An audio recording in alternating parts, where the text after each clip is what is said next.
This is my friend George Bortnick. If you've gone into any of the metal detecting videos, you know that we made a video together before, maybe a couple more for all I know. But he is a fellow faceter, but he hasn't faceted small stones.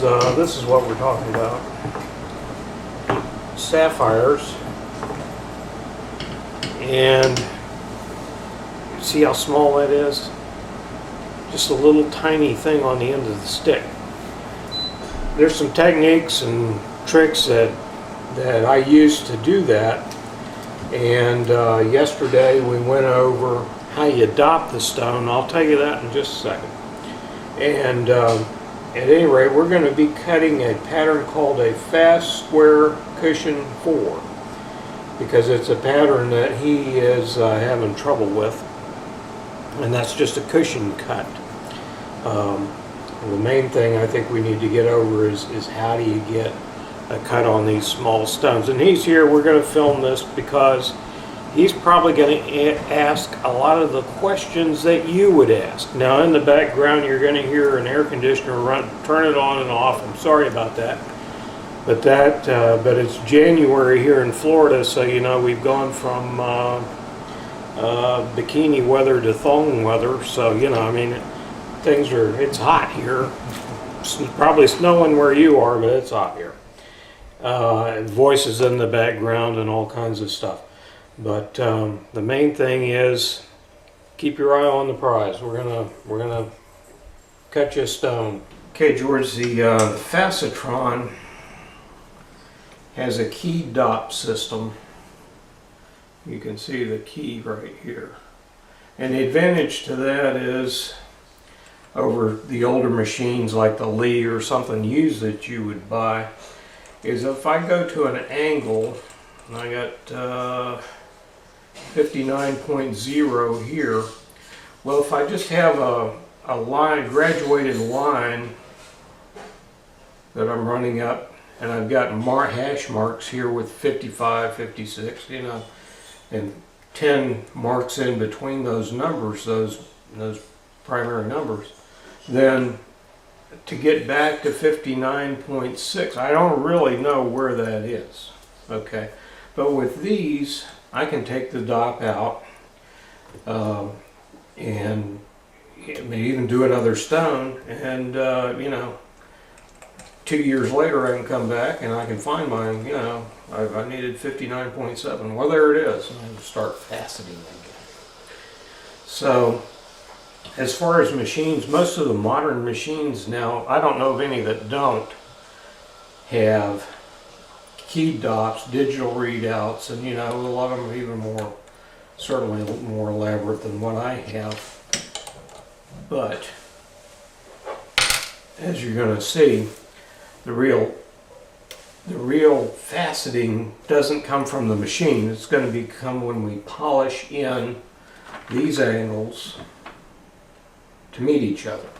And the Chinese or anyone else doing this by machine, you know, if they've got to fill an order for 2,000 stones to Walmart today, they don't have the time to do that, and that's why people order stones from us, because they know that they are getting the most perfect piece of artwork, and it is art, that we can produce. And that's why they're going to come to you, not to get, you know, necessarily a piece of jewelry. I mean, if they come to you for a stone, it should be special. Okay, let's, to cut a small stone, we've got our dop in, we got her tightened up here. And we're going to begin on this particular diagram, and I usually cut the pavilion first, but we're going to start with the girdle, all right, which part of the pavilion in this case. You can call it anything, but we're going to call it part of the pavilion. What grit would you think I would begin with? Real coarse. Now, what we want to do is we want to start off with our 1200 on small stone.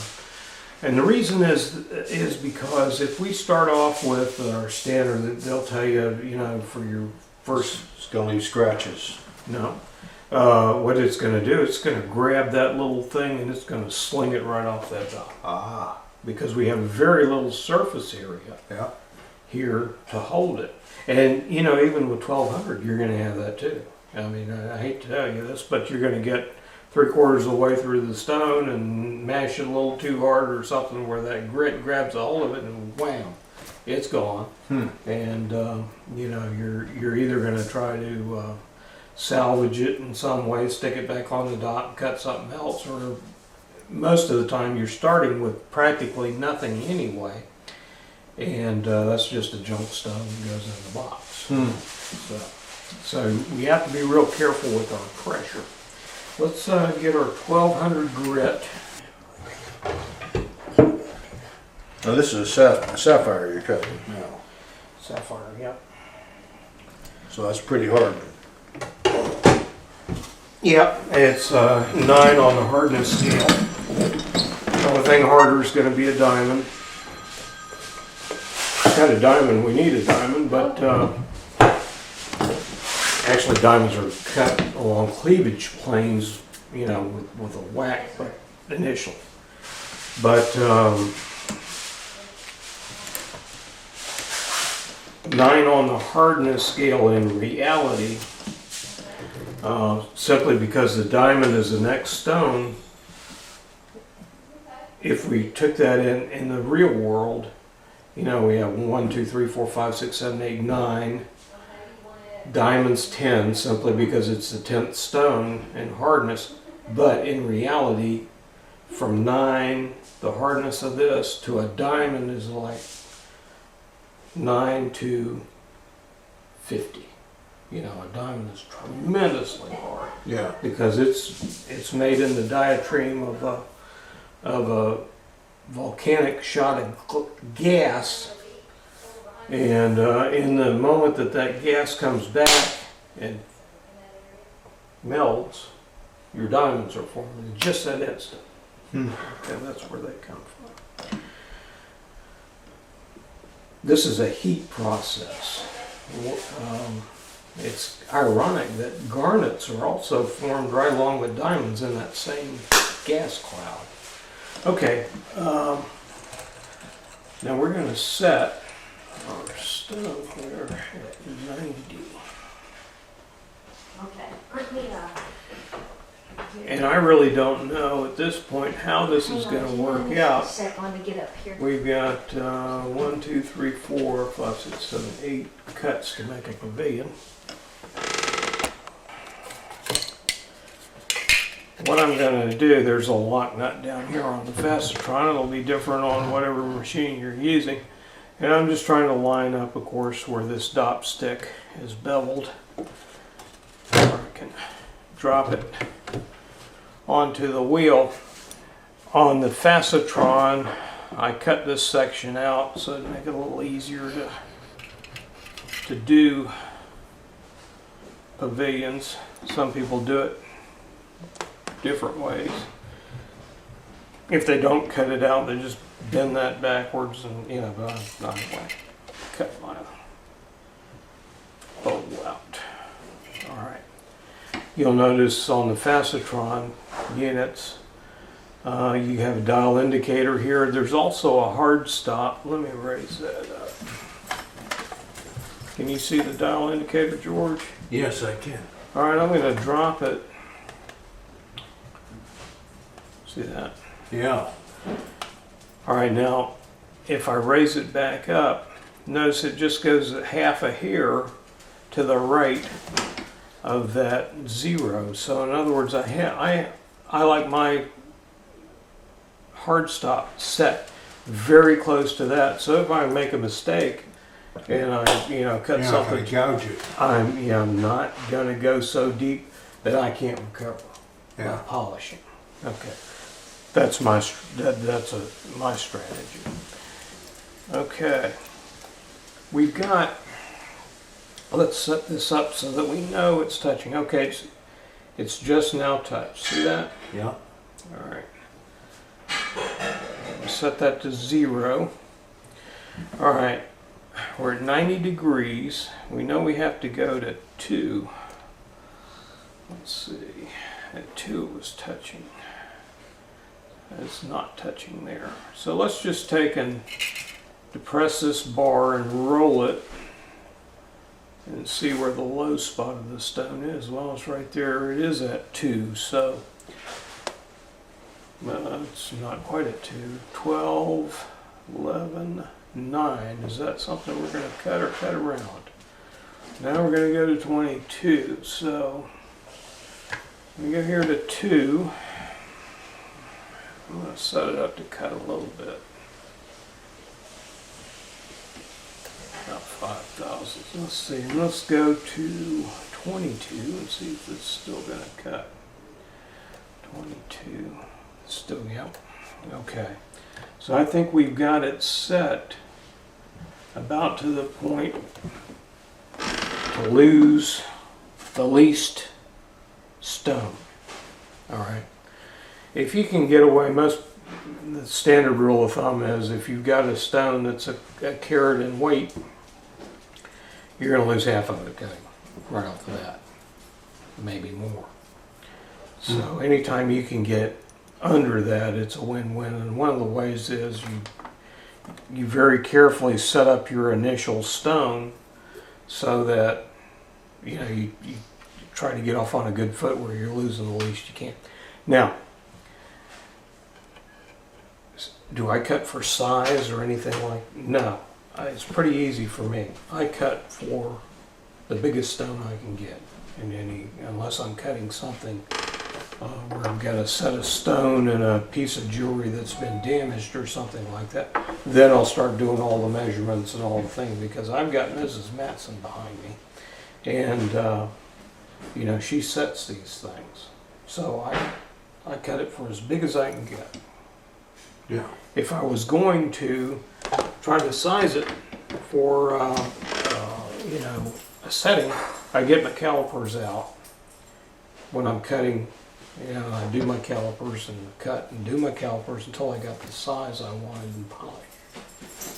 All right. And then leave a little leeway for polishing. That's right. And you've done all that. You've done that. So, okay. Now the second thing I can tell you,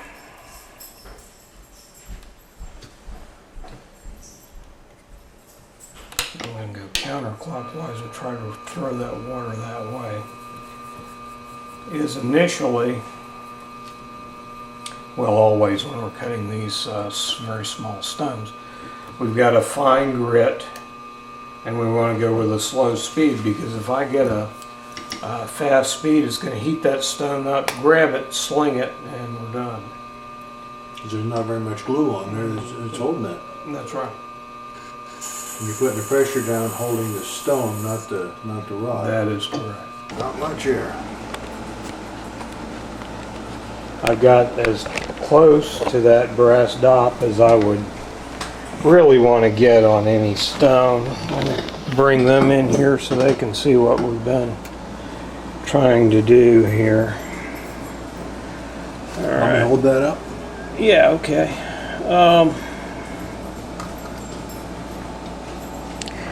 What we're doing, this line right here, we're trying to form this. What we're trying to do is form this line right here. You can just barely see it as I go around between the two cuts. To start off with, we need a firm line to make our girdle cut, our girdle point. And then we're going to take and whack off this section of the stone, of course, for a pavilion, and try to leave enough on the top on the crown, to make our cuts here. Now, as I said, we've got about as close to that dop as I would ever want to get on a stone. We're hitting it so far, huh? Doing real good. Okay. I think I'd never seen it done with a small stone, and I think I was just a little gun shy from that. It's everything you do on a big stone, just in miniature. I mean, you know, That's where the artistry comes in. All right, now let's. All right, we got 922. We got a long way to go. 26. And let's see how that comes out. Okay, we're gonna have to cut quite a bit away. Now, what's hard for me to explain to you until you start doing this on the next one is how hard you press. Or I should say how light you press. I am just barely pressing that. Well, I guess if you took your two fingers together and you just felt to where you were just touching. Yeah. All right, and you just press ever so slightly so that your skin depresses on the one that you're pressing on. Just so slightly depressed. That's how hard I'm pressing. Not hard at all. And it'll cut right down.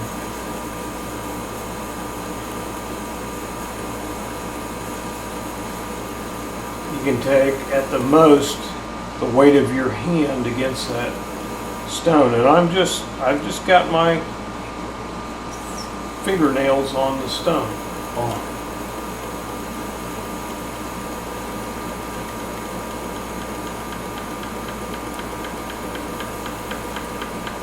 We're getting tick, tick, tick. What's that now? I have no idea. Okay. Oh, that's bumping up against the... Oh. Okay. Yeah. Splash guard. Right. Okay. So we got a neat... Yeah, everything should be hunky-dory from now on. Look good to you? Yeah. All right. Pull them in here so that they can see. And rotate this so you can see we've got a square here. I'll look at it head on. See that? Very, very tiny thing. Feel that. Slight electric shock. You feel it? Just No. Well, anyway.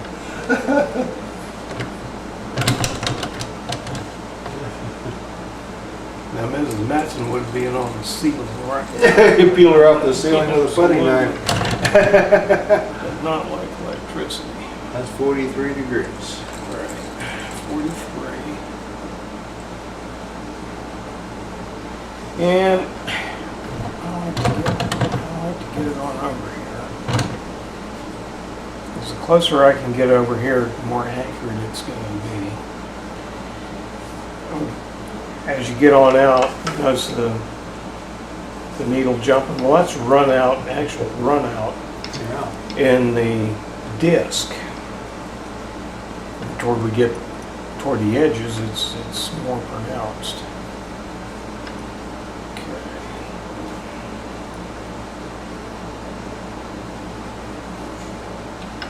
So begin with 6. Okay, George. So our problem is we've got a natural stone that's not perfect, and I think they can see how this is whacked that way. That's just the way it was. Now, we've also got an imperfection right here, which I think you can also see on the camera, because we can see it right back here where you are. That little dot. And what we need to do is to cut our angle up above that little dot to try to get that perfect. Still have enough for the crown when we transfer the stone. Okay. So all these things, these problems crop up. Now, what we're going to do, since the whack comes this way, we're going to start on this side. All right, let's see, I'm at 84, 83, 82, 81. See if there's a cut in there somewhere. We've got 78. 78. 2, 3, 4, 5, 6, 7, 8. See how That's almost dead on it, isn't it? So, and we're looking at number 1, this cut right here. All right, so I'm going to put that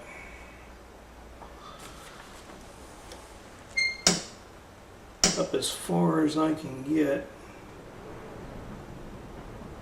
or maybe just a little below that little indentation there, that little surface. I can feel it, whatever that is, a little Yeah. bump.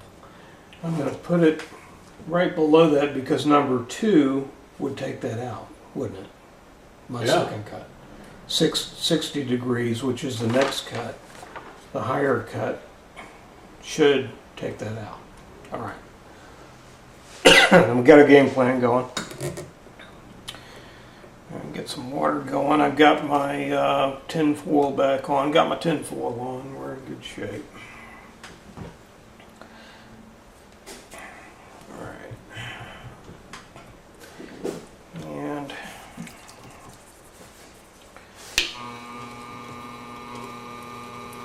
again, we don't want a real fast wheel. We want everything going slow. To reconfirm, all right, that's 78 on 43. That's 78, next one 43. 90. Okay. So let's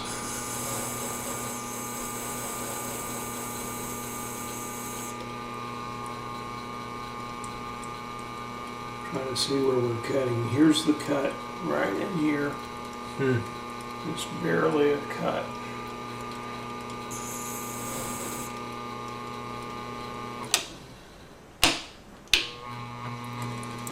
Reverse it.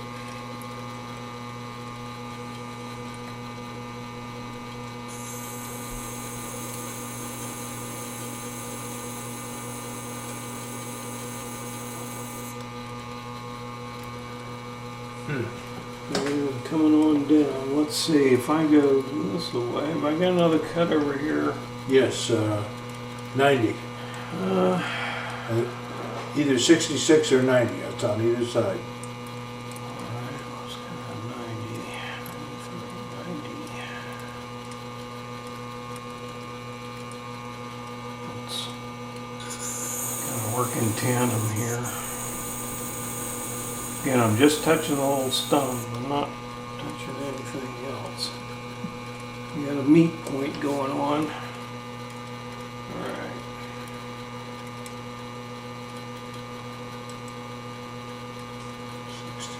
Oh, 78. 5. 78, yeah. 78. Should be a 0. Let's cut that.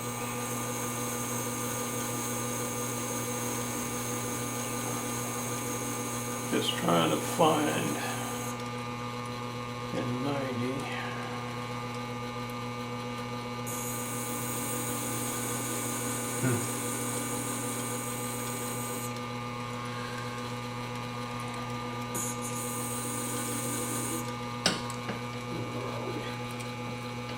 Quite a ways to go.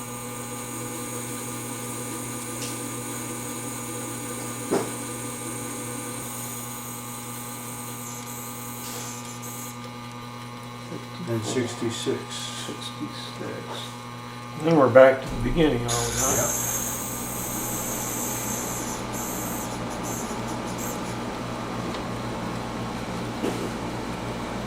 Good gosh, look at that.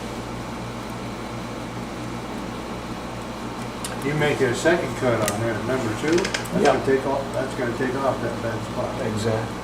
Okay, so And it's 60 degrees. 60 degrees. So what will we do here?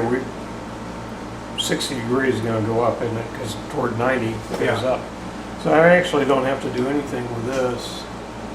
Our first cut at 60 degrees is going to be number 2.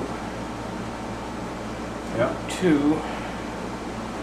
So we can just loosen the set stop.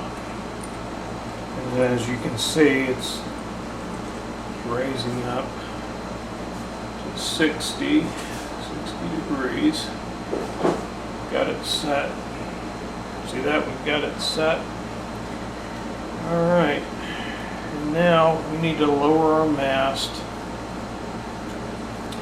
got it touching. We'll raise it here with the dial ever so slightly. I'm going to give it about 1 hash mark just to see where we're at along the scale here. Okay, and what we're doing is, this is hard to see, but right now we've cut number 1. Number 2 is going to level this cut in the center, and it's going to meet in the center.